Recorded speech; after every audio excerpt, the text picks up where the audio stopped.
रात के 1 बजे मुंबई के एक पुरानी इंडस्ट्रियल एरिया में एक लाश मिली। चेहरा चीरता हुआ, हाथ पर एक जला हुआ निशान। पुलिस भी देखती रह गई। ऐसा निशान किसी इंसान के नहीं हो सकते थे।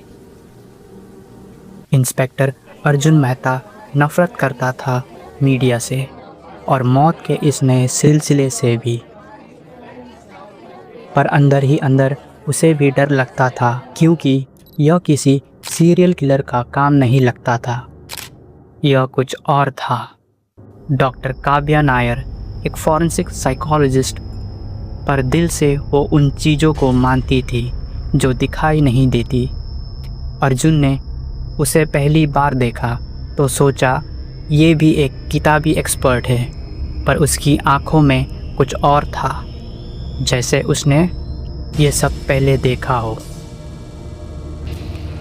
एक भिखारी ने कहा उसने एक साया देखा, लाल आंखें, छोटी छोटी सांसें जैसे किसी जानवर की, और फिर वो लाश। अर्जुन हंसा, लेकिन काव्या ने उस भिखारी की आंखों में सच देखा।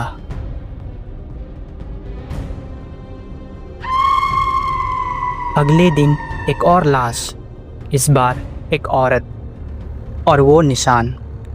अर्जुन गुस्से से जला और काव्या ने कहा, किलर इंसान नहीं है, ये कुछ ऐसा है जो किसी के अंदर छुपा हुआ है, एक आत्मा, एक श्रापित साया। काव्या ने पुराने मंदिर के रिकॉर्ड्स खोजे। एक पुरानी संस्कृत किताब जिसमें लिखा था रक्त पिशाच, एक राक्षस जो इंसान के शरीर में घुसकर उसे अपना वास बना लेता है। निशान उसकी पहचान है। अर्जुन ने इन सब पर विश्वास करने से इनकार कर दिया। ये सब बकवास है काव्या, कोई साइको किलर है बस। पर काव्या के सब अर्जुन के दिमाग में गूंज रहे थे। अगर ये इंसान होता तो पीछा छोड़ता। सीसीटीवी के फुटेज में एक साया था, ब्लरी, लेकिन हर कत्ल के वक्त उसी जगह, ना मुख ना पैर, सिर्फ एक अंधेरा जो कैमरे के सामने से गुजरता था, और तभी कत्ल होता।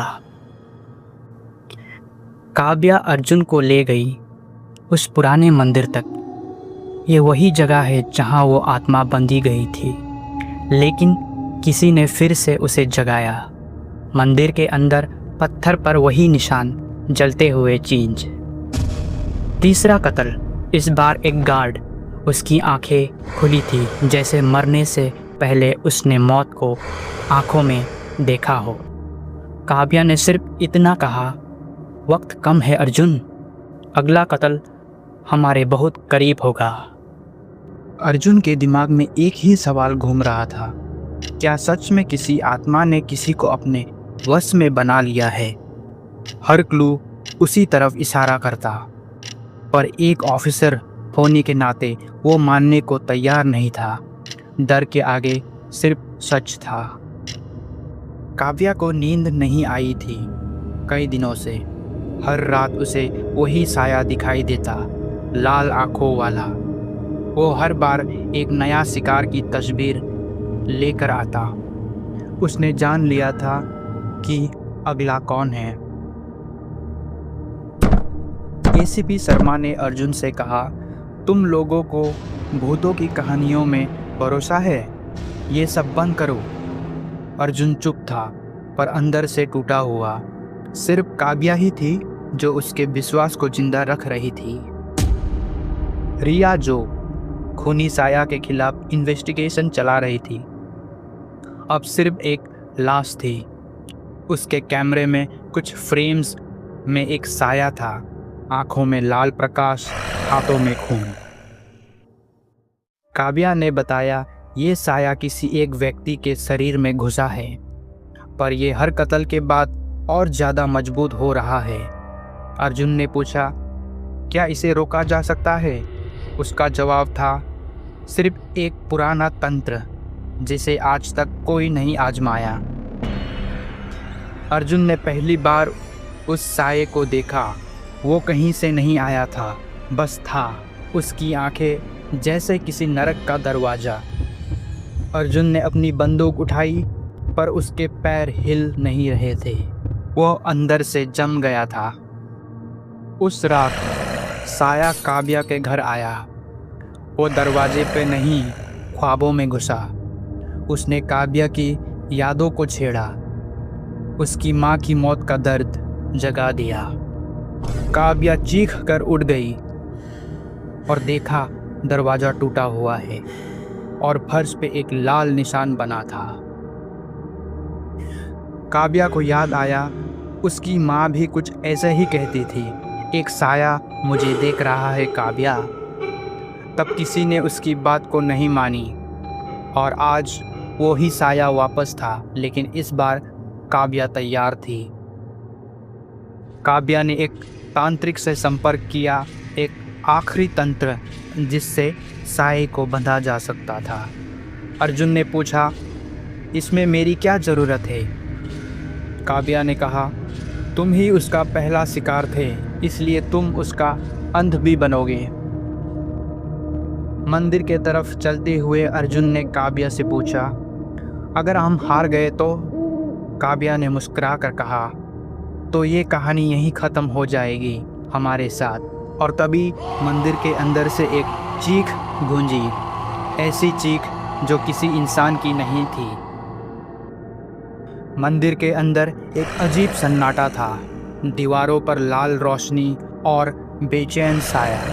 अर्जुन ने अंदर कदम रखा तो जमीन कांप उठी। काव्या ने कहा, अब ये लड़ाई शुरू हो चुकी है। वो साया सामने आया, ना पूरा इंसान ना पूरा प्रेत। उसकी आंखों में अर्जुन ने अपना डर देखा। काव्या ने मंत्र पढ़ना शुरू किया और साया चिल्ला उठा, जैसे उसके अंदर से कुछ जल रहा हो। एक जोर का धक्का, अर्जुन हवा में उछाल दिया गया। खून उसके हाथों से बहने लगा।